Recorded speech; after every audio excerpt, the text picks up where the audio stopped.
All right. Hello, everyone. This is Josh, also known as Yashu. This is actually a pre recorded message that I'm actually making right now. So, once you're all here, you already know what time it is. It's actually the 80th episode of the TLOY Talks podcast. I actually recorded the 80th episode, like the audio and visual wise, like a while back. So, but I had to hold it on for like safekeeping just in case to put it like within a special moment. Yeah, I just wanted to say thank you to everyone who's been watching for the years, for people that are actually like tuning in to seeing the content work, to seeing like everything like go on with the start until now. I truly wish everything well for everyone that's seeing this, that's been supporting throughout the years too. I never thought that I've made it to the 80th episode, but here we are and all that. Like, I know I'm recording this message and I have yet to actually showcase it on a bigger level. But yeah, definitely want to say thank you for everyone to tune in, and you'll definitely enjoy it. So for the 80th episode, it was supposed to be like an actual normal day. I was actually supposed to have like a normal guest come by and all that. They just kind of didn't show up, and I had this crazy idea of doing the interview and the podcast with my guy Chris, who does like the audio and like video stuff for the pod. I do like primarily like the editing as well too. Like Chris would do the audio and the video recording, and I mainly use the studio 1990 Studios. If you do know, it's actually located in North York in Toronto, and yeah, there's a lot of good setups for everyone to tap through and all that. A lot of podcasts like use the space and all that. The cool table, keeping it cento, etc., etc. Like, need I say more and all that? And yeah, like we definitely need like a lot of like podcast spaces for like the community and all that, and it is important to tap through. So I actually had Chris for an interview, and I didn't even say like the episode like number and all that. I just like went through and all that. We discussed his life story, everything else too, how we founded like 1990 Studios and much more. And yeah, definitely tap in. Like, it's an amazing setup, an amazing space, and you'll get to hear Chris's amazing story on how that transition went with everything else too, and a lot more. So definitely like, comment, and subscribe. Check out Chris's stuff with his music, with his content, with the podcast, and also with this platform as well too. And we're gonna get started right here. All right, hello everyone. This is Josh, also known as Yashu, and we're just tuning into another episode of TLOY Talks. I'm probably not gonna like number it for a bit too, because like this might drop at any given time. So definitely tap in, like, just in case. You can check it in on all platforms: Buzzsprout, YouTube, Spotify, Apple Podcasts, much more, and all that. And I'm just gonna get it started. Like, I don't have any like questions that I wrote for this one and all that too, because our relationship stems back since like August, I think July, August of like 2022 and all that. I've been using his space for like a very long time to record the podcast. He's the owner and founder of 1990 Studios, who's also a DJ and also a man of all trades and all unique backgrounds. So I have Christopher Dupuis, owner and founder of 1990 Studios, also known as like Stacks Edwards. How are you doing today, man? Hey, Josh, I appreciate it, brother. A little impromptu interview, but we have a lot of these chats off camera, like when we're setting up or like packing down at the end of a session. We're always like chopping it up about stuff. So happy to hop on TLOY Talks. Dude. 1990 Studios, Chris Dupuis, Stacks Edwards, Christy in the cut. Here we are. And thanks for having me on the pod, brother. Yeah, man. And we've talked a lot of times like throughout like our past sessions and everything else too, and getting to know more about your story and like you growing up like in different like backgrounds and like interests and all that. It's amazing to see and all that. And you were actually born and raised in Whitby, so tell me more about that. Yeah. So I was born in Scarborough, moved to Pickering and then out to Whitby eventually when I was young. And then grew up mostly in Whitby. It was good. I'd say pretty chill childhood. Honestly, it felt pretty normal to me, pretty standard. I've never actually thought about what I would say if somebody asked me this question, because on a lot of podcasts you get that's like, where'd you start? What's your background? But I grew up. I got a younger brother, so grew up with him. Playing in the streets. I was always outside. Close to a latchkey kid, I guess they would say. Parents were out at work most of the time. Pretty chill childhood. Ran into my fair share of interesting situations growing up, even out in the old Durham region. But it was good, man. It was solid. I can't complain. And you grew up like from the 90s until like now and all that. So like even growing up like in Durham and in Scarborough, like around like the 1990s to like 2000s, like was it like very unique at that time? Because I know there was like a lot of changes because like it was like farmland at most, and then kind of became like something better and all that. Yeah, living out in we're out in Durham, right? It's I remember when I was young, I remember walking around and it just like a lot more farmland at the time. It was still a small town, right? Yeah. Still small, getting way bigger. You notice that with the traffic, right? Like, but yeah, I do remember a time when it was like mostly farmland in a lot of areas, or at least where we were, and then slowly all the farmland gets bought up by the developers and they start, building different homes and whatnot, which, we obviously need more of in this day and age. We need more homes. So, but yeah, it's cool, man. Like, yeah, you definitely seen the growth of the city. Yeah. But it's cool. I think growing up from the 90s to now is an interesting perspective, growing up with the internet. You feel more connected to like a lot of things. So like if I grew up in Whitby in like, I don't know, the 1970s or 80s, maybe I wouldn't be in touch with as many things as I'm able to. But now you could be anywhere and like, learn a lot about different things. I don't know what this has to do with me growing up, but like, yeah, growing up from the 90s to now, I guess if, sure. It definitely see the change in the evolvement of the city. Yeah, most definitely. And, you actually got like your first start like in DJing. So the first part was like getting into like DJing in a bit too. So how did you even like get into like that aspect of like music, like in that sense? Wow. Yeah. So DJing. So how did I start? Yeah, I was just into music always as a kid.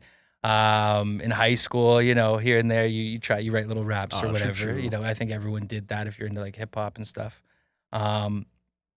But no, I just got really into. It wasn't even really hip hop I was playing a lot at first. I did go in that direction, but I actually got really into like house music and like dance music, bass music, that sort of stuff, and some underground stuff, the old school dubstep, and yeah, I kind of got into that scene and doing raves and just started spinning in my basement. I had a buddy who was a really good producer too and DJ.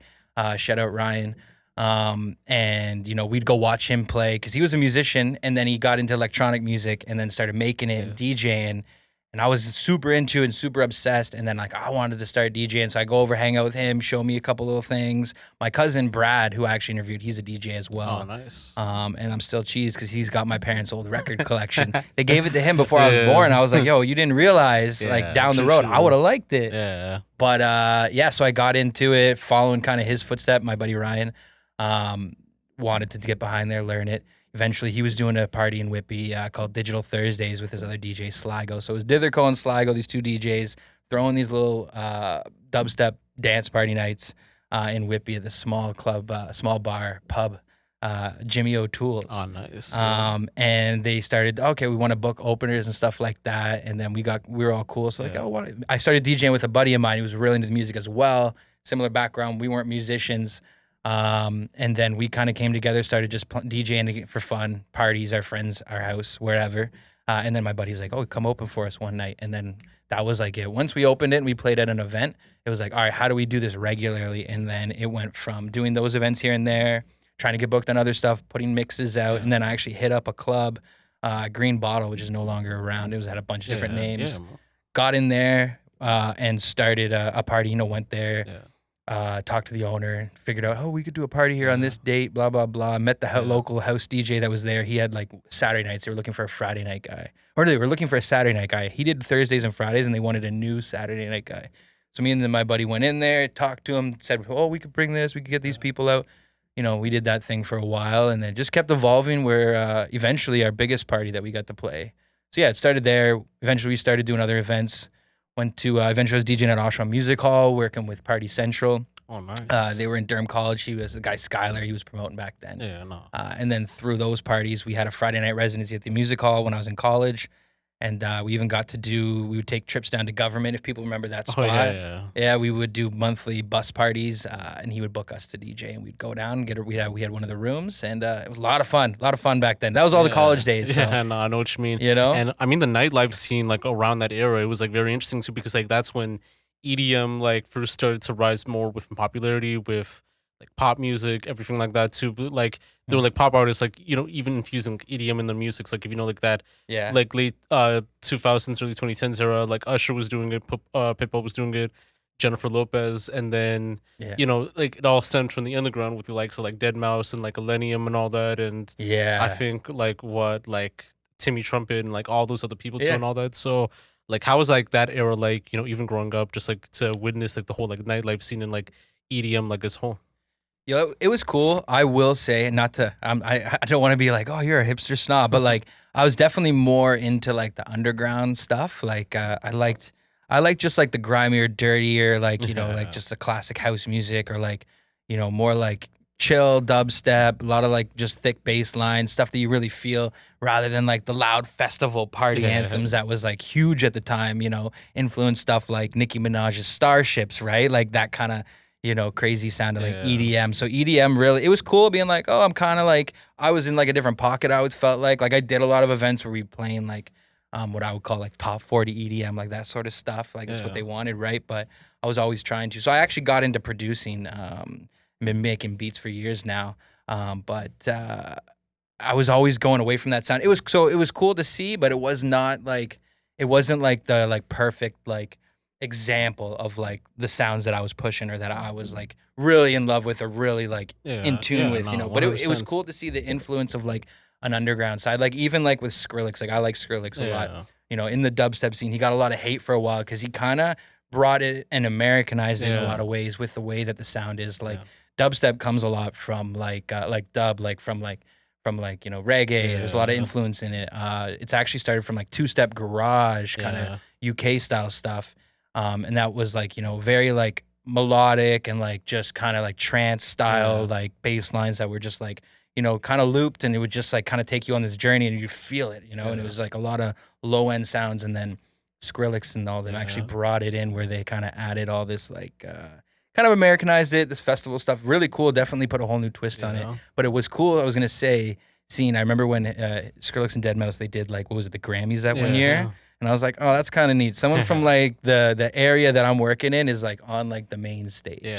So that was cool for sure. And I think even with EDM, like it even like stemmed back like with the 90s and all that, with Daft Punk, Prodigy and all that. Like I think one person I could say that even like helped tone it in, Roger Troutman and like Zapp and all that. You like when they did like that whole like sound effect type stuff, like with their vocals and all that too. Like kind of led the way for others to even like infuse it within their music. And I mean, Daft Punk, they did it like on their first 2 records and all that, and other artists like have done it for like hip hop, rap, and like every other genre too. So yeah, it's like kind of interesting to see it from there and all that. Yeah, like the talk box effect and like the way that they'll use vocals in their mixes. No, it's really cool. Like it's cool to see how music influences, how other genres will influence each other. Yeah, man. And like from that era, like DJing and all that, like what was like, like your whole experience like and all that? Like I know you talked about performing like all over like the cities and all that. Like what would like a typical like night be like for you, like DJing at an event and all that? Yeah, so like the high, like I haven't, just to put it out there, I haven't DJed in about. I've done a few weddings for people who've asked me just because they're friends, but like I haven't done club events since like 2019 pre-COVID. Maybe even a little before that. But so like a typical night in my heyday back, like I had a good run, but like back I'd say like, 2014 times, 2015 times, like when I used to go to Durham College, and I was, I went to school and I DJ'd. So on Friday nights it was Oshawa. Actually, Friday nights I would do the music for the Oshawa Generals. Then I would go around the block, hit Oshawa Music Hall. So Oshawa Generals from about 6 to 10. I do like the music there. I was their music guy. And then I would actually go over to Oshawa Music Hall for 10 o'clock when the game ends. I'm usually was like a later set, like 11, 12. Sometimes I'd close because there was a group of DJs that did those events.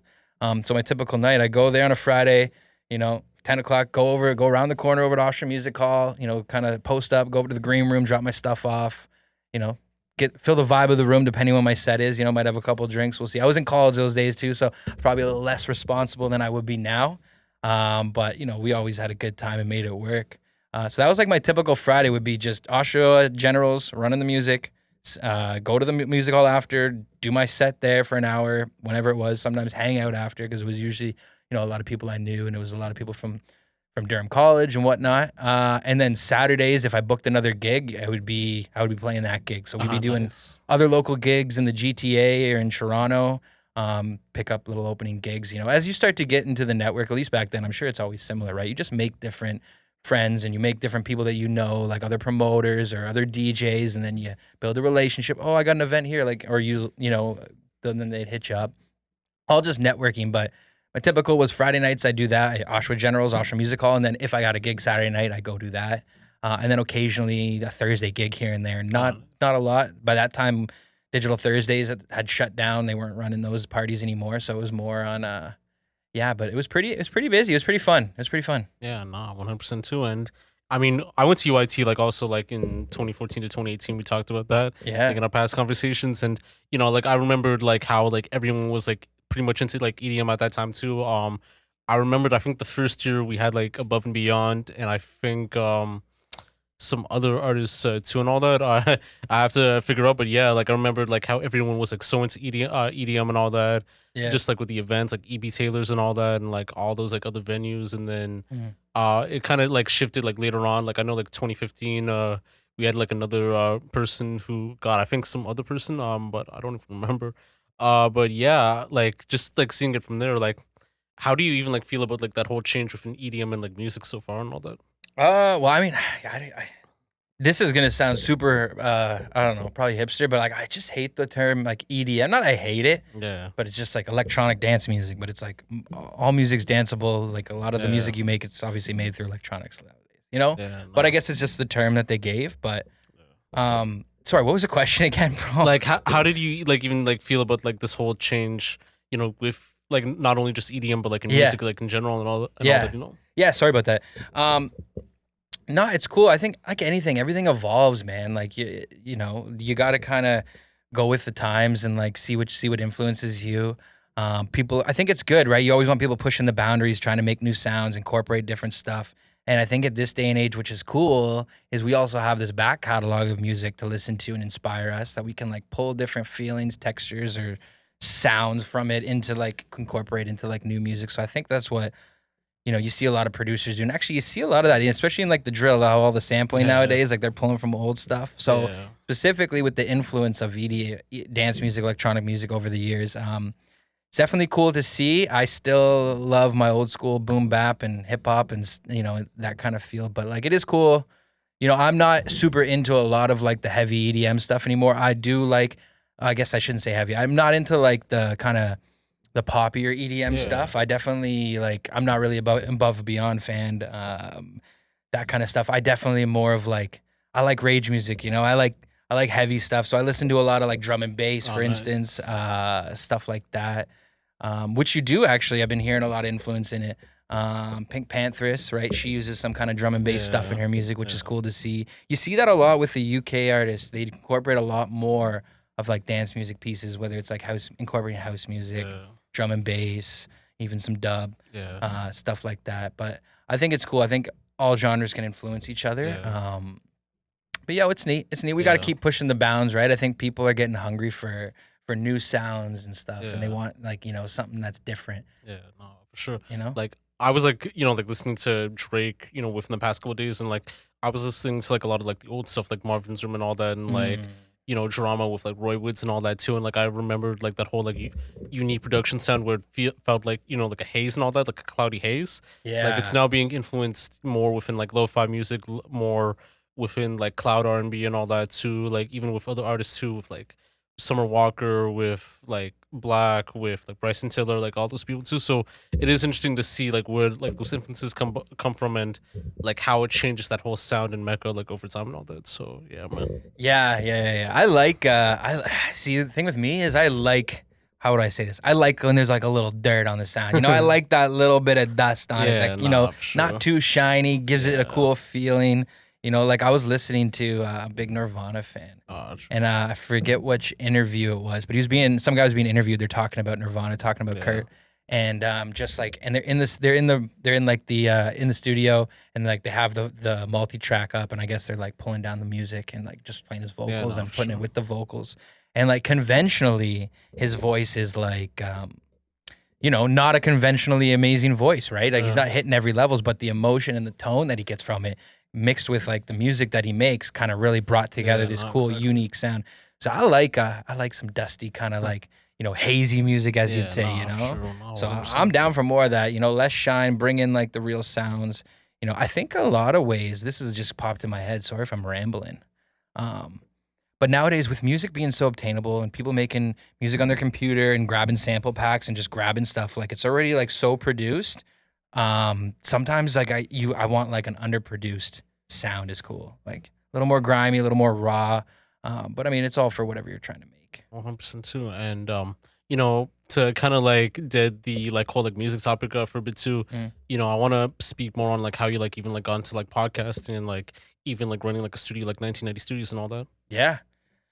Man, where did I start? I mean, we probably chatted about this a bit on how it got going, but so I was DJing, I was producing, doing a bit of engineering for people, learning how to do all that stuff, right? And then just started messing around with podcasts, helping some people out. Started my own podcast back in the day called the Bugle Boys Podcast. This is a little tidbit for TLOY Talks. I don't really talk about this one, but the Bugle Boys Podcast. Shout out my boy Tom. Shout out aka Illaudible. And shout out Papi Chulo, big Gavin over there at 905. We started this little podcast, the Bugle Boys Podcast, basically just talking music, mostly hip hop, pop culture stuff, a bit of sports, just a general guys talk in the basement. It was fun, but that kind of gave me an inside look. And then his brother started a studio in Toronto for podcasting. Didn't have a huge background in it, but this guy's a grinder, like super good dude. Shout out Ross. And he had some questions. I came in, tried to help him set up his spot, and I was like, okay, I see what he's doing here. And I was working a different job at the time. I was working for a developer, working in development as a development coordinator. So we were trying to put plans together to build high-rise apartment buildings, and I would work with the smarter people and coordinate them to get their plans together, give them to the city, try to get approval, and we can start building. That's the general consensus of what I was doing. Not my thing. I'm not super interested in real estate, like maybe has some investments, but not somewhere I want to live and spend all my brain power on. So I was always trying to, what can I do? I want to do my own thing. I want to be my own boss. Growing up, I always had all sorts of little jobs on the side. Even as a kid, from being a paper boy, when I was in elementary school, I had my own dog walking business, all sorts of stuff, selling T-shirts, trying to sell T-shirts, not really doing anything with that, whatever, right? And yeah, so I'm working this job, and I'm like, I gotta figure something out. Did the podcast stuff on the side. It was fun. Didn't really know video, so I was learning that. Helped out my boy Ross get his spot going in Toronto Podcast Studio. They're no longer around, unfortunately. But yeah, and I was like, I could do this. Like, I really know the audio. Like, I'm definitely, like, he inspired me for sure. So I was like, how can I put a room together? I'll do it in Durham, right? I don't want to, he's got his thing going. I don't want to, but that's definitely sparked the idea of making a room. And then started actually in the back of Vintage 905, came up with the idea, hit up my boy. He's like, yeah, go ahead, let's do this. I built a little studio back there, super makeshift. Got some clientele there. This was during 2020. So I signed the lease in 2020. The idea came together, talked to him, signed the lease in 2020. COVID hit, a little worried because I just finished doing the construction. Putting up, I had to put some drywall up, flooring, ventilation, stuff like that. Definitely jumped into it without a lot of thought. I might not have done that. If I knew what I knew now. If I knew what I know now, I might not have just jumped in the back and set up a studio back there. It ended up being the best place for it, just to like have the business grow. Yeah. They had another business in the front, which is killing it. That's Vintage 905. Shout out to them. But it was a good start. So I worked back there, got some clientele. Still work on my old job. Then I got a couple clients. I probably left my old job a little early, but I was I was excited at the time, right? So much fire. Quit my job in 2021 to take it on full time.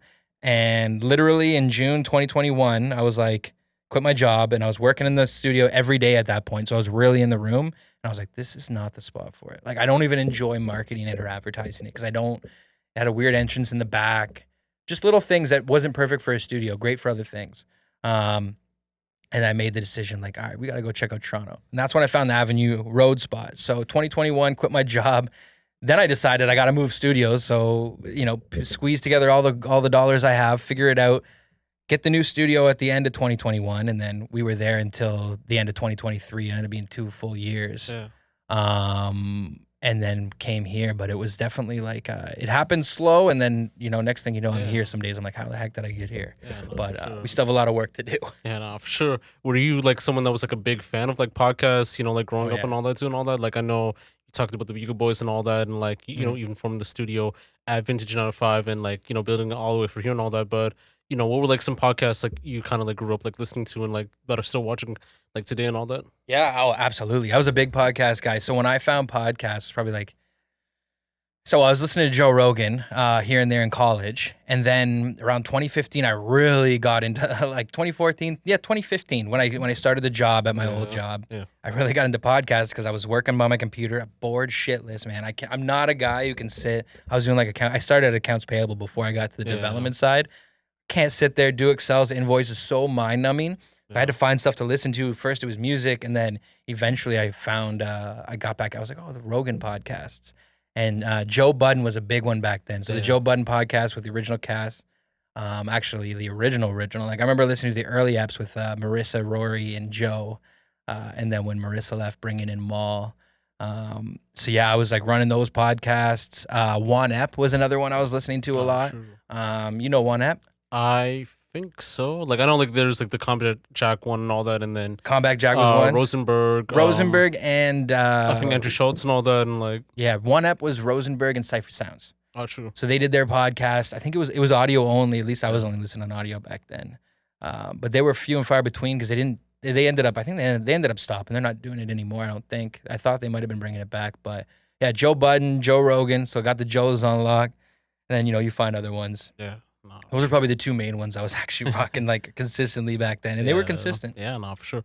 And I mean, podcasts, like I think it has become more of a universal thing now and all that. Like I think it didn't only shift until like maybe like the start of the pandemic, like 2010, 2020, 2021 and all that, and where everyone was like so cooped up like in the house and all that, or cooped up like in their like rooms and all that. Like they were doing it from Zoom, from other places, or they do like a social like distancing type one, and then it led to having people like on podcasts and all that, and then like created like a lot of like memes and notoriety for like a lot of stuff and all that too. So when you notice like that whole history of like podcasting, has it like kind of changed like for the better or like for the worse and all that? Yeah, I think podcasts are more and more accessible to people. You can create a great podcast out of your own home, man. I tell people all the time, people get overwhelmed sometimes and thinking they need the moon when maybe you just start off with something smaller. Yeah. So it's cool to see how everything evolved. A lot of it is evolving with just the times. The equipment's evolved. A lot of stuff's affordable. You can get affordable cameras. You can get affordable mic and audio recording solutions. COVID definitely kicked it into gear. I think people being at home, looking for content online, and they wanted to get away from convention. And I think a lot of people are also wanting to get away from conventional media, right? They want a less corporate, rehearsed show. They want that authenticity. Yeah. I can barely speak sometimes. You know what I'm trying to say. Yeah. They want that realness that you don't get from like these big corporate polished shows where like they also have like corporate sponsors and they have to watch what they say. They want the real opinion. At least that's how I was. Like that was a big thing for Rogan back in the days. I'm like, I'm listening to this guy. It sounds like it could be like some guy I know, or obviously he's older, so I'm not hanging out with people that age every day. But he just seems like a regular dude. Just giving his opinion and having fun talking shit most of the time. Still having interesting conversations. He does have a lot of mindful people on with like where you can learn a lot. But it's cool. I think it's really cool where we got, and I think they're gonna keep evolving. I think I heard someone say, I think everyone one day will have a podcast. Like it'll be like your Instagram account. Yeah. I don't know if that's the case, but it's definitely super accessible, and I think COVID definitely kicked podcasts becoming a popular thing. Yeah, for sure. What about you? What do you think? I feel like with podcasting, there's like kind of like ins and outs with like many situations. Like there's like a 50-50 ideal of like what's going on, because at one point when you see like the negative stuff, it's like people only like look at like the memed out stuff of like what's going on and all that, like this random guy like saying like a bunch of BS, whether it's like talking about dating relationships or like, something that's just completely pointless, or others like talking about like certain stuff like COVID and other stuff too, and like people will say like remove the podcast mics.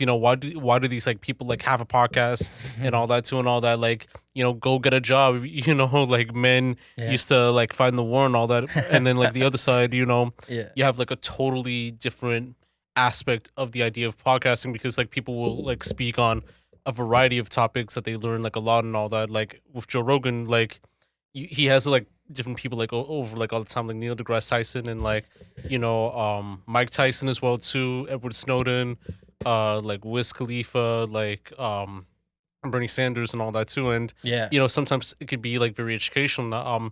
No Jumper, they actually had educational like guests in the in their podcasts too, like Ryan Holiday and all that. I think this person named like Taylor like Lauren and all that just recently and all that, and some other stuff too, like Mark Leda of like Soft White Underbelly, and like it changes over time on like who they have and all that, and it could be for podcasts that are like very well known, or even just like with different establishments, like the Breakfast Club and all that, or in radio, like some people even like would say like if radio is like a form of like podcasting and all that, and if you look at it in the sense of like styling and what you look like, it could look like a regular like podcasting space and all that, like in a sense. Yeah, it is funny. Yeah, people love to complain, right? I think if you have something you want to say and you want to do it, you should just do it at the end of the day, right?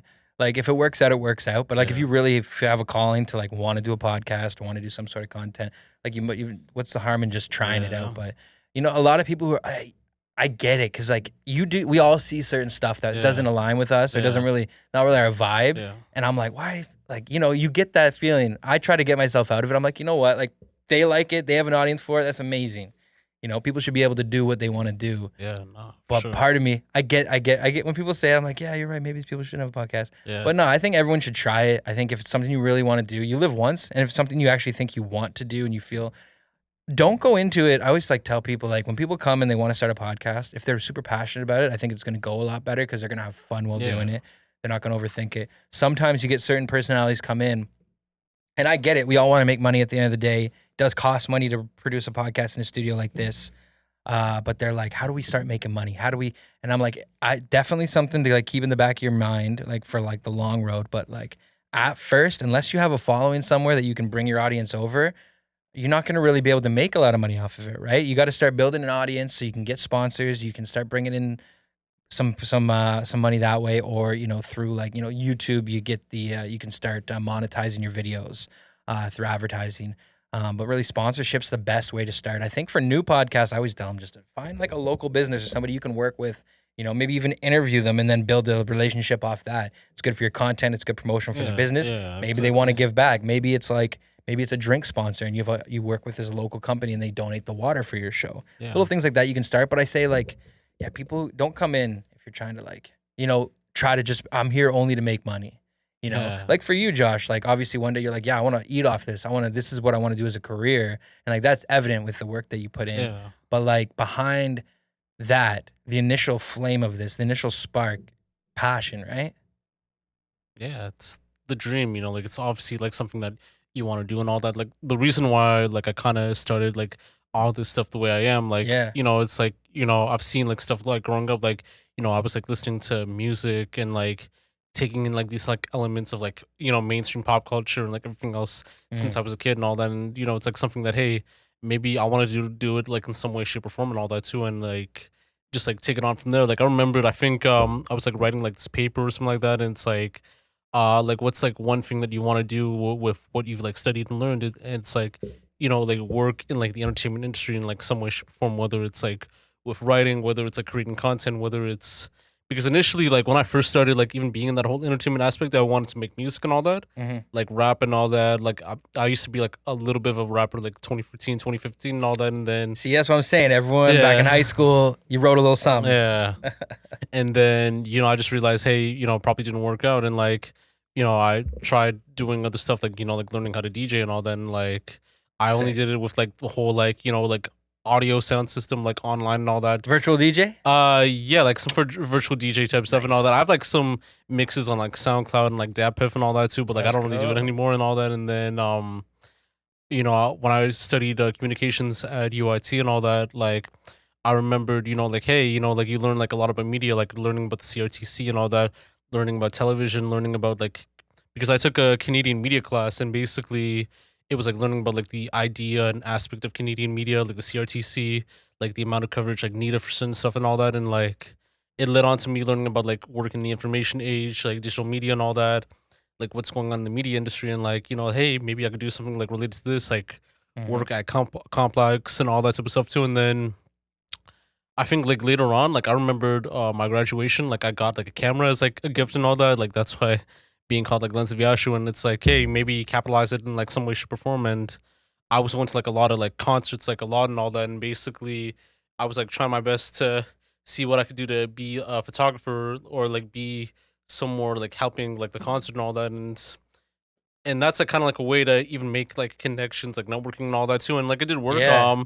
I shot a lot of concerts, way before. Like I was like still doing like the Lens of Yashu, but like I wasn't like taking it seriously as the whole like concert photography thing, because that was the one thing that could like really kind of get me out of here and all that. And then like when COVID happened, and then other internal issues with like some publications that I've worked for, then I kind of stepped away from that for a bit too, and like figured, all right, what can I do next to kind of create like better content and stuff like that? What can I do my best to even like be like a function in this? And it's like shooting these interviews and all that, and it just kind of progressed from there and all that, and it just kind of worked out from there. And then one client that I had that I first like shot interviews with, so basically he said, hey, I want you to be on camera, because before I used to do the whole like Vlad TV style like interviews and all that too, and all that. You've probably seen like some. Yeah. Because I didn't want to be like on camera like that. I just wanted to be like, hey, like kind of make it like more about the artist, like see it through like the lens on like what I'm seeing and all that, so that they kind of get a view and all that. And I felt like, hey, maybe give it a shot and all that, and just kind of joined on camera for the first time, and just never stopped since and all that. And I think with like a lot of like people like that you have and all that, it's like something that they prefer like a lot and all that too. I think like they want more of a comfortable like setting, like where they're with people, to make it look professional and all that. And then just kind of worked out from there. Like I think because like with artists and like other people as well too, they want to be in an area where they want to be seen, but they want that other person to be seen as well, to not make it look like some different like aspect of media and all that, to make it something that looks like kind of lit and all that. And I guess it kind of helps the person that runs like this whole platform, like this kind of stuff and all that too, because I kind of sheds a light on who they are. Like they may want to know more about that person. And yeah, I think like in some cases too, like you kind of create like a following for yourself and all that, so. Yeah, I agree. I'm not a big fan of the because those ones feel more like interviews. Like maybe if you actually, I will watch them. Like if it's a interview, I really just want to learn from. I want to hear from the person that's being interviewed. Like the Vlad one does all those like mafia ones. I'm like, all right, let me see what's going on with those guys. But like for me though, I like this. It's more of a conversational. It's more like we're sitting here, we're face to face. I know we're all on the set together. Yeah. It feels more intimate. Like we're just hanging out, talking shop. Like I said, like we're talking, we have these conversations all the time, just outside of camera about like whatever. And I think having artists on, it brings their walls down a little bit, or it can. Some people are super media trained, where they're just like they just know how to act on media. But sometimes you can see it when you're in like even setting the tone of the room before people come in. You want good energy. I never want to be the person freaking out behind the camera, stressed, because then it's gonna stress out other people, right? But really, for being on camera, I think the podcast set, like these are the preferred interviews that I like to watch. When it's like this super overproduced thing, and it's like the one person shot, and they're like multi-angle shot for one person, and there's an off person just asking them questions. Like it's cool. I think Vlad did it well, but I don't think. What is there? Say Cheese. Does he do it like that too? Yeah, Say Cheese still does Say that. Cheese. Cam Capone. I think the other dialogue too as well. So it's and then obviously Soft White Underbelly does it. Yeah. But those podcasts, I'm there just to hear the interview. Like, I don't really think about the people on them. Like, when I'm listening to, when I'm listening to, Rogan or even Budden, when they have guests on, you feel like you're getting like a different angle. Like you feel like you're in on the internal conversation. You're in on the hang. Nowadays, a little bit's hammed up, and they know they're on camera, so they're being careful still. But like, I do get more of that feeling when it's in like a podcast. Everyone's on camera. It's not a behind the screen, behind the camera person asking the questions. Yeah. More personality comes out, right? Like if you were sitting there asking, I'm going to be sitting here like it's all on me the whole time. I know the cameras are just cut on me. I'm going to be like, when it's just, this feels more conversational. Yeah. And yeah, I think with some guests that I've had like in the past that we used to do like that, Yeah. I felt like, hey, like they don't want that type of aspect where they're like looking at a camera like that and all that. They want to feel like, hey, I'm with you and all that. I felt like, hey, it feels fine. It doesn't feel like an interrogation, like in that sense too. Yo, is it wild that those sometimes they make you feel like it's like the actually no, I was gonna make a joke, but I'd rather, you know what, let's not make a joke. Continue. But with the whole like idea of like an interrogation too, like it kind of brings like an interesting light in that sense too. And like I know usually we don't have like a lot of time like in that sense too. Oh, you're good, man. We got a bit of time. True. I wanted to ask like like what's like one thing that that we could like kind of like leave like in podcasting for a bit too and all that to kind of grow for like the better and all that. Ooh, interesting. Like what can we leave and to not do anymore in like the podcast world? Yeah, that's a good question. I'm gonna have to get you to give your answer too, because okay, this is gonna take a sec. I gotta think about this. Honestly, just right out the gate, ego. Like ego, I don't know if that's what you're looking for. Maybe there's like a stylistic thing that people do or a trend, but like for podcasting, I think if the person doing the podcast can get out of their own way and get out of their first main character syndrome and just realize like you're here to have a conversation, you're trying to bring light to whatever you're bringing in. Your audience, I feel like in a podcast, the audience is part of it. Like I don't know why that at least when the podcasts that I really get connected with are ones where I feel like I'm part of the hang. Yeah, I feel like I'm in the room. I don't feel like I'm watching some guy tell me he's better or make me feel like they're superior, right? I feel like we're all just in the room hanging out and I'm getting an inside look. So I'd like people to leave egos, because the thing with podcasts and this stuff too, right, is it's the kind of people who like to be in front of the camera. So like let that go. Less overthinking things, right? Because with the ego, you start to worry about certain things. Sometimes you gotta just let the ego go, have fun with it, have fun with your guest. Don't make it too serious. I mean, obviously, there's podcasts where maybe you're talking about a serious topic and it involves certain kind of seriousness to it. But for the most part, just kind of have more fun with it and don't overthink it. Especially new podcasters getting into it. Give yourself a little bit of leeway to like make some mistakes. Your audience at first is going to be small. They're not going to notice a lot of these things. Get the mistakes out early. So as you garner a bigger audience and following, you've already made those mistakes. You're not going to make them on camera again. Great learning experience, but like not overthinking it and worrying. Because so many people come on, they think they're starting a podcast and they're worried about like the smallest little bit of nuances that only you notice, right? Because it's about you. Yeah. So it's human nature at the end of the day. I never fault anyone for that. But if people can try to put their ego aside, get out of their own way, have fun with it, they're going to enjoy it a lot more. Yeah. Less removed from it. Obviously, you have your vision. We want the production, everything to be as crisp and clean as we can. But sometimes people over worry about how they say things or what they say. And you know what? That's kind of the fun of podcasting. That's why people like to listen. That's why people like live streaming. I think live stream is going to be big. Yeah, exactly. Big next. But what do you think people should leave in the podcasting world? I think like the idea of like forcing content and everything to have like a clickbait moment and all that too, because everything it has to be like very like natural and all that. Like make everything like seem comfortable. I think with nowadays too, with a lot of like platforms and all that type of stuff too, like not just even with podcasts, but like YouTube content and like even like television.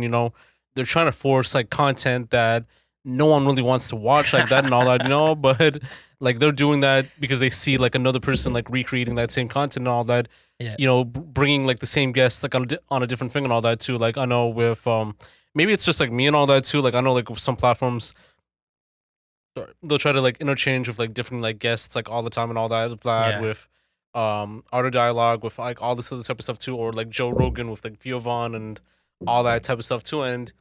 And like they're just like looking for that clickbait moment, or like even like if they're doing like a live stream like a Kick or a Twitch, like a Jack Doherty and all that, or a Neon, like trying to get like a rapper like in their house and all that. And if they're not like on that same page, if they're not like in that same level as you, like level headed, like mentally, like if it's like genuine and all that, then it's not really gonna work, because now it's just like, hey, they're just like there for that one moment to drop a promo on like what they're doing and like that's it, like they're heading out and all that too. And I feel like for me it's just like, hey, maybe take that time to make everything like seem genuine to kind of understand, like kind of find their ways of life and to know what's needed. Like not everything has to be like for the gram and all that, or for like a YouTube clip. And like if it happens, it happens, and like if it gives like good takes, give us like good takes and all that. Like I know like just recently I was like shooting some like interviews at this place in downtown, and this one guy Kamani. So I asked him some questions, like what's your favorite like food spots in the GTA, and he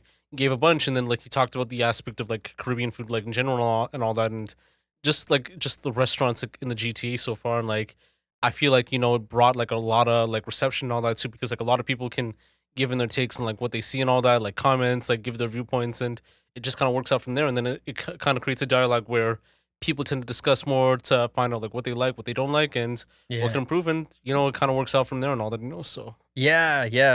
I think that's a good one, man. I think the clickbait and doing it it takes away from the authenticity, like you said. Yeah. And it kind of brings it back to like where we started with, like it's bringing it back to like it's taking the realness out of it and bringing it back to like, oh, we're manufacturing this guest, this for like scenario a check and all that, for the check, for the corporate, Yeah. for the buy-in, for the advertisers, right? Like it takes away from what I thought this was all about. I thought this was supposed to be, casual, like real, true. Like that's what I look for in a good podcast. Yeah. Because like podcasting back then, people never cared like about like the views or the money and all that. It's like, hey, we have this conversation, like we're gonna do what we want and all that, and it just kind of works out from there. Even if you're getting like 30 views or like 30 like 1,000 view or like 300 like 1,000 views and all that, like hey, like content is still content. Like we're gonna discuss it until like the cows come home and all that, and whatever works. But I feel like nowadays too, because with YouTube and like all these other platforms, and like even with like sponsors, like there is like a lot of like open opportunities. Like people are willing to do like whatever it takes to kind of cash in and all that, and like forget about the true value of like what they've done in the first place. Like even if it's like music or even it's like whatever like they're doing and all that, people are still gonna look for a bag on like whatever they do. Like I even remembered like just some years back then, like when people were talking about like I think like Blueface and like Cardi B, like when they were like talking about making music, like they said they don't care about making music like that. We just did it to make a bag, and I respect like the honesty and all that. Yeah, totally. From someone who has like worked on like music for many years and all that, like from let's say from an artist perspective, who has taken that time to like learn the piano, like play the drums, like do whatever. I've put my time and effort to creating like the best works on whatever I can, and like if you're doing it, going viral and like making a check off it, and then like not even caring about creating the art and all that, then like what does it say for like the whole idea of music and culture, like in general, or like just anything in general and all that, so yeah. It's interesting. I think there's like different kinds of people where like like that person who's like just naturally gifted athletically, and they just kind of make they work, but like sometimes they'll work harder, but sometimes you get those like freak athletes where they're just like really good. They kind of don't have to work as hard, and they're just naturally gonna like just score. And then you got the guys who are like, or girls, whoever athletes are like work. They gotta grind it out. They gotta put those reps into the gym. They gotta really work on their whatever just to like make it work. I feel like it's like the two different kinds, right? So it's like I know what you mean, man. With the podcasters, it's like, hey, I'm just naturally gifted. So yeah, they'll get away with just doing whatever and it just works. It might not last forever, but they'll get something out of it. When it's like sometimes you need the grinders there too, who are gonna really grind it out and like build that like real foundation. For sure. And I just only have like these like couple questions like left for a bit too and all that. What are your like being a person from the GTA and all that? Like I usually ask this for like artists and like other people too. Yeah. How do you even feel about the whole like Toronto GTA creative like scene at the moment? Do you feel like that there should be some changes on what the scene should go to, or do you feel like it's fine like the way it is and all that? In general in life, I think things can always improve, right? Like I'm always like, whatever I did yesterday, I can do better today. Like regardless of how good it is, I think if you have that mindset with anything, you're just gonna keep evolving, and you're not gonna get kind of stale. For me, I think there's a lot of interesting. I'll speak from like a media side and like independent content creator side. Even from even from an artist side, like I think there's a lot of cool. There's like a lot of these cool different pockets in the city, but like, how do we bring it together? Yeah. Do you know what I mean? There'll be like different groups that are throwing these parties over here, and a different group throwing these parties, doing these events, or like different media companies interviewing the same people, but they don't even realize they're interviewing the same people. Yeah. But like somehow networking these people together would be cool. So I think bringing people together more is always going to be a priority in my eyes. I always think the more we can bring stuff together, the better we can all succeed, right? Like I know people in Toronto have that mentality of like crabs in a bucket, pulling someone down, you know? Yeah, no, But I know what you mean. I don't know, man. The older I get, I try to like be introspective and think about things and how I want people to perceive me and how I, interact in this world. And I think bringing people together is the way to do it. So in the media sense, in the content, in the creative sense, bringing everybody together more, so we can be all on the same page. So everybody can like everyone can eat. It's all there, right? It just depends on what you're gonna put into it, right? Yeah. And I think you feel better like when you can actually get to a space where you want other people to win. You're gonna do better on your own because you're just gonna be moving in a more positive light, man. Like I remember being young. I remember being a young DJ and hating on other people, making fun of people for back in the day. It was like, oh, yo, this guy uses a sync button, man. He can't even beat match, blah blah blah, stuff like that. But it might have been a young kid who was just learning. He's still rocking the crowd. The crowd doesn't know if you're syncing it, right? So I think maybe if I would have connected more with those people, maybe I ended up working with that kid. Maybe he got really talented and we built something together. I don't know. But instead, I might have been stuck in my own mindset of like, oh, like whatever, just screw that guy. Why is he opening? Why is he on this set? Why is he on this show? Why not me, right? Yeah. But if I'm like genuinely stoked for you, I'm going to feel good because it feels good to feel good, doesn't it? So when you can connect with people and actually get yourself to just appreciate what other people are doing, use it as inspiration, man. Yeah. Like with you, like if you get a good guest on, you have a good show, bro. If you got another studio where, say you came to me, say you got picked up by a huge sponsor and they're like, Josh, we love the way you work. We're Spotify. We have a Spotify studio. We're gonna bring you in. I'm like lose you as a client. I consider you a friend, so I'm like, all right, I'll still connect with Josh, but I'm gonna be happy for you. I'm gonna be like, damn, this guy started in my studio, doing his sessions, all self-built, and now he's got a company paying for it, running it for him. I could be like, oh, like why don't they use my studio? Why don't they hire me to engine?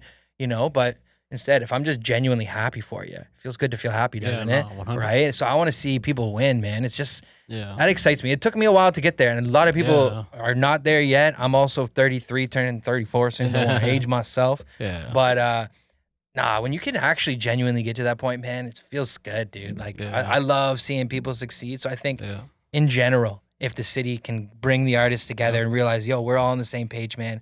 We all have something we love, something we want to share.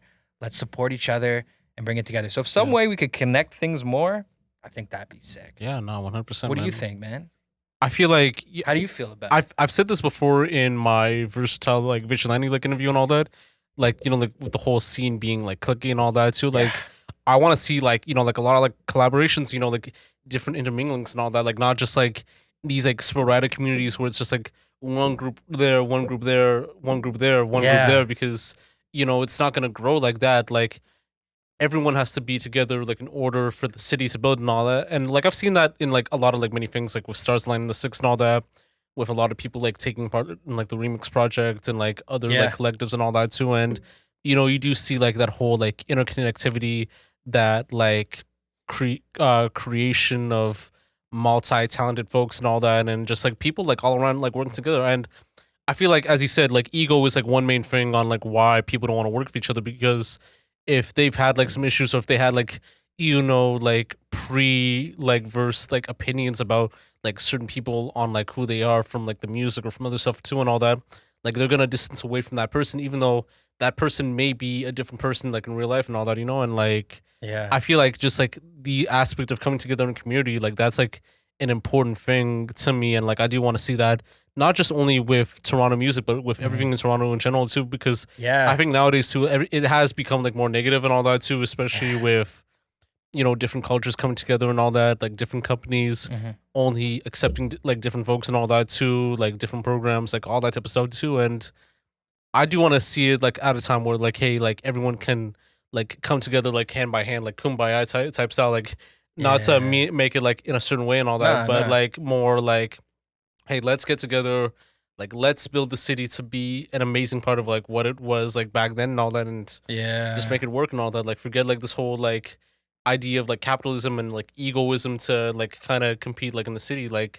let's make bread and win and all that, So there's room for everybody, man. I think especially with creatives and artists, you can be so headstrong and so focused on your own thing, and I think that's important to have really driven, right, in anything you do if you want to have success. But I think it takes different different things for people to get there, but if you can put yourself in a headspace where you can genuinely just appreciate other things and not take everything as it's a slight against you or a battle, you know, you'll be better off. You'll connect better with people, right? You're going to come into every situation, every conversation. Like, I'm not looking at you as an opponent. I'm looking at you as like a colleague or somebody in the same up here. And like, oh, if you're doing good and I want to know what you're doing, maybe I can incorporate some of that and make myself better, vice versa. You know, in a world today where we're technically so connected with these phones in our pocket and the internet, people are often more disconnected or disconnecting themselves on purpose with the negative stuff, right? Like you see these sites, you see these different Instagram channels, and they know exactly what they're doing. They're posting divisive stuff so they can get negative comments of people arguing in the chats because they're going to get more and more comments and more people making slick remarks to each other. And it's going to feed their engagement, their algorithm. And it is what it is. Some of it's entertaining. We follow some of these sites, right?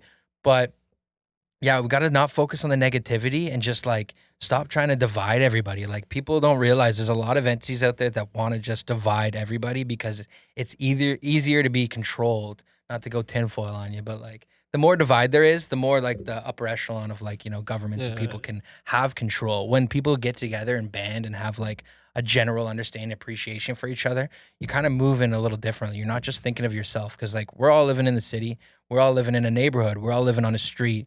But if one person's like not moving correctly, it can cause problems for that area, right? So you want to build that person up, work with each other, come together so you can look at it on any base, right? Whether it's in media, in music, in sports, like, right? Like whatever you're involved, like just, you know, just realize we're all here together. We're all in it together. We're all trying to do some sort of the same thing in a different version, you know? So stay away from the negativity, man, because people are trying to divide. It's a lot of stuff trying to divide you, right? Like, I don't know about you, but I feel like me and you, we're good. We can have this conversation and we can have different points of view and not freak out about it and be like, oh, that's cool. You feel this way. I feel this way. There's a lot of things that led us to the way we felt. And it's good that we hear each other's opinions because maybe it's going to bring someone over to this side or this side, or maybe bring you in the middle, but you'll have a general understanding of maybe why the person got there. Sure. No, 100%. The negativity divides. Yeah, no, 100%. And, you know, for like a lot of people that I do tend to ask and all that too, like, I know I started like this year, like talking about like, you know, what songs like they could like put on a playlist and all that too. Like for you being like, you know, well known within DJing and with everything else too, and like what you're listening to like nowadays, like what would be like free songs that you want to put on the TLOY Rising Acts playlist for people that want to like listen to and all that, whether it's like Toronto music or whether it's like music that you really like free songs in like rotation, like what would you put? Ooh, so does it, you said Rising, so it has to be a new artist? Doesn't have to be like a new artist. Like it could be like a new like song and all that too and all that. Like I know I just put like I know for the playlist I just like updated it recently too. I put like some songs from that Mexican OT project and all that, and then what else? I think some other artists too and all that. I have to double check. Any genre too? It could be any genre as well too, you know. So all right, okay, so I'm gonna give you a mix. So I'm gonna go one of the songs I've been bumping lately because I'm a big. So I don't know if you know this, but I'm a big fan of blues. So I love like Muddy Waters, Lead Belly. Nice, yeah. So right now I have Midnight Special by Lead Belly. Midnight Special by Lead Belly. It was actually covered by CCR. Oh, nice. Which I heard first. I heard this version after, of course. Somehow that's how it always ends up. But yeah, found this version, Midnight Special, Lead Belly. Just like you can just feel it. Like it's one of those songs for me where it's simple, not a lot going on, just smooth, and just it's a cool track. So that's like something old for you. Something new. I have so I've been, as I was telling you before, I've been bumping the new Blue Lips album, Schoolboy Q's new project. So I would probably I'll pull. Man, we should go on this one. It's either going to be Cooties or Thank God for Me, but probably Cooties I'll probably put on there, or Thank God for Me, and then one more. Absolute. I need an. Yo, you know what I would throw? Man, I'm also going to take it off. I'm going to go Idol's Gift Horse. Idol's Gift Horse will be the other one. That's like a punk. They're like a punk UK band. Super cool. So like there you go. 3 different genres, 3 different styles. So I'd go Lead Belly, Midnight Special, Cooties, Schoolboy Q, and Gift Horse by Idols. For sure. Yeah. Yo, before we go on all that, I want to ask, Of course. how did you get the name Stacks Edwards for your DJ name? Yo, funny question. Honestly, I was so I told you I started DJing with a buddy.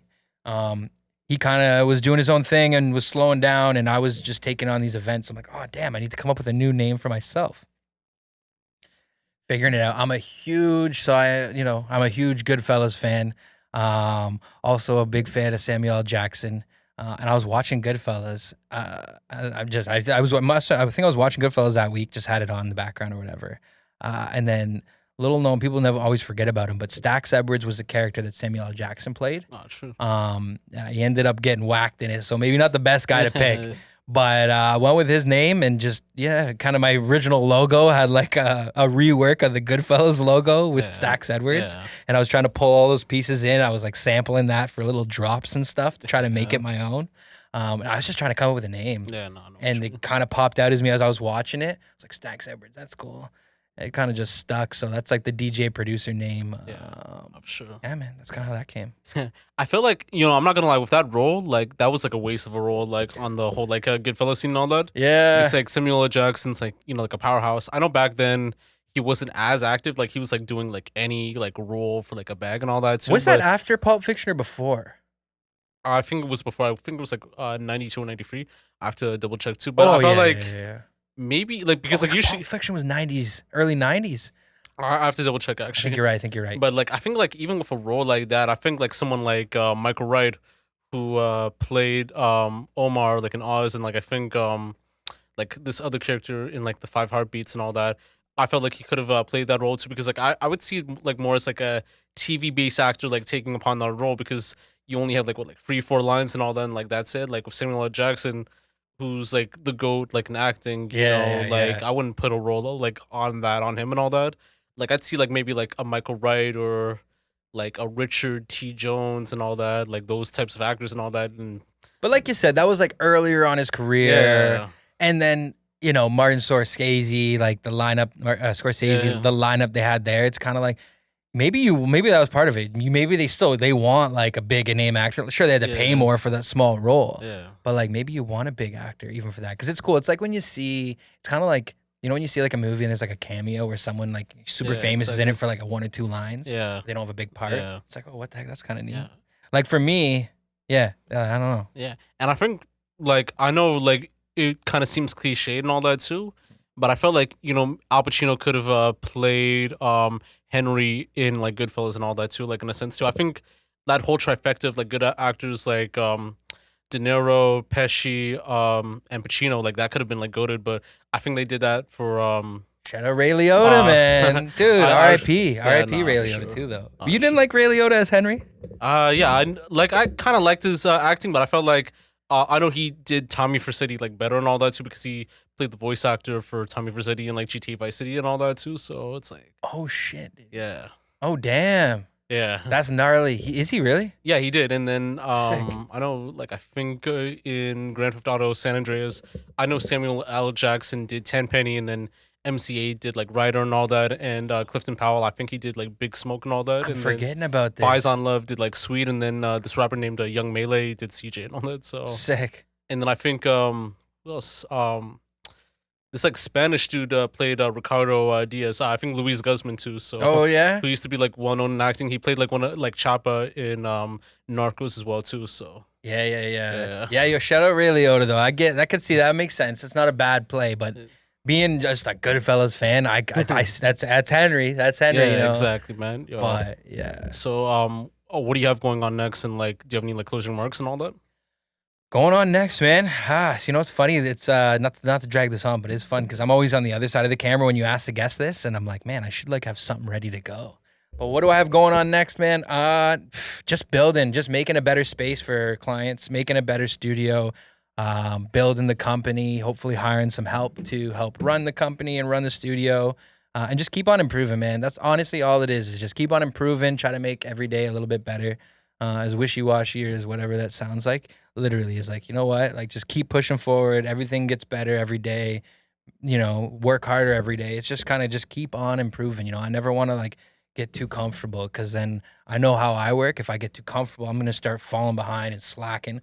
But if I'm keeping that kind of mantra of, push forward, get things better. So yeah, I want to improve the space, make some adjustments, keep making it better for clients, making it more just making it better. Overall, making a better space for clients. That's what got going on, I appreciate you having me on the TLOY Talks, man. Yeah, man. I definitely had to make it happen and all that too, and like we'll probably do like even like a more in-depth one like coming soon and all that, so that people to kind of get to know like the topics and can kind of like get to know us like a little bit more and all that. And I know you have a podcast as well too, like the Let Me Say It like podcast as well too. So yeah, maybe we definitely do this again sometime. Maybe just set something up, bring both our worlds together, and maybe it's something we do every now and then. Check in, chop it up on the local creators. What people have going on, maybe whatever you want, man. Dude, I'm down for whatever, bro. I'm here working, sure, so man. Anything you need, brother. Yeah, man. Chris, it was also like a pleasure like tapping in with you, like just like even being around you and like kind of getting to conversate with you like officially like on this space right here, and we'll definitely do more soon and all that too. And this is Josh, also known as Yashu. Another edition of TLOY Talks. This might be dropping on episode 80, 90, 100. I don't even know, but we're gonna drop it soon. Like you'll definitely like see it like whenever you can and all that. It's gonna be on all platforms: Spotify, Apple Podcasts, YouTube, Buzzsprout, much more and all that. And definitely tap in with Chris. Definitely tap in with 1990 Studios. You can tap in with the website. You can tap in on their IG and all that. It's not that hard. Like 1990 Studios. Check it out. Speak with Chris. Email him. Like whatever. And get your pod set up and all that. And this is another episode of TLOY Talks with Josh, also known as Yashu, Chris Dupuis, also known as Stack Edwards and all that. Signing off. Love it. Boom. Boom, fam. That worked out perfect. Yeah.